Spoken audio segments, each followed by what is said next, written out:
The U.S. military has destroyed another boat in the Eastern Pacific suspected of trafficking drugs. The military confirmed the deaths of 4 men on board and says the vessel was moving along a known narco-trafficking route.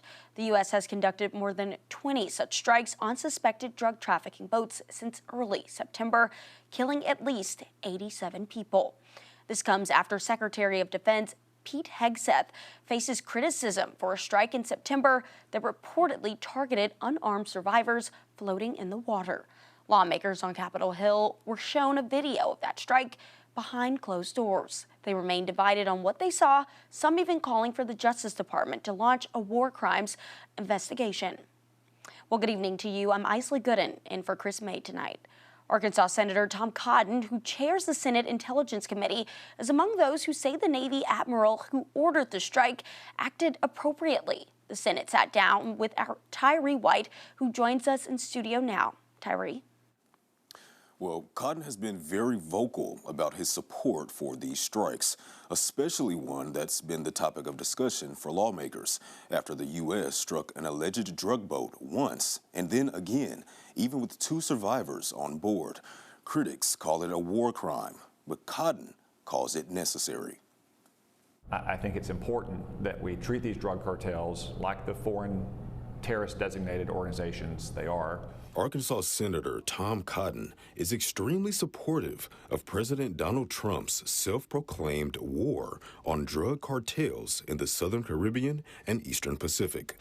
The country's battle tactic has been to strike these boats while they travel known drug trafficking routes, leaving them shipwrecked in flames. There's obviously been a lot in the news in the last week about one specific strike on September 2nd. The strike Cotton's talking about is the first strike of the whole operation, which killed 9 people on an alleged drug boat. 2 people on that boat survived the first strike. The Washington Post is who broke the news on this second attack, and then days later, the White House announced Admiral Frank Mitch Bradley ordered the second strike that killed the 2 sailors. It's that double tap that has Senator Cotton saying it was justified, while some other lawmakers feel it's a war crime. But what is clear is that they were not incapacitated, and the second strike, in absolutely no uncertain terms, did not constitute a war crime.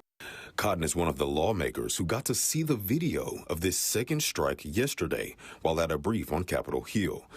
Cotton says the 2 survivors were trying to turn their boat back over after the first strike and allegedly continue bringing drugs to the United States.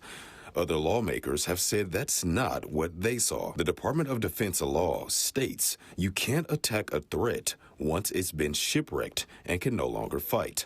But Cotton says that wasn't the case here. They may have been signaling to their drug trafficking partners to come rescue them. Admiral Bradley made the right decision under the circumstances. Congress hasn't approved the U.S. to be displaying this kind of force for the boat strikes.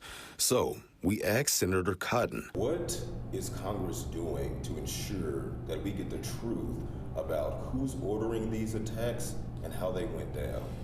Well, we've had multiple briefings going back to the beginning of September on the Intelligence Committee, which I chair, and the Armed Services Committee, of which I'm a senior member. Again, the allegation in the Washington Post last week did not ring true to me, but anytime such a serious allegation surfaces, I think it's our responsibility as leaders to look into the facts, not to take it as gospel, not to dismiss it out of hand. That's what we've done now. And again, I think we can put to rest the notion that there's any kind of war crime committed by anyone in our military. The video of the second strike has not been released to the public. President Donald Trump and Secretary of Defense Pete Hegseth both stand by the decision of the second strike. On your side, I'm Tyree White. Tyree, thank you.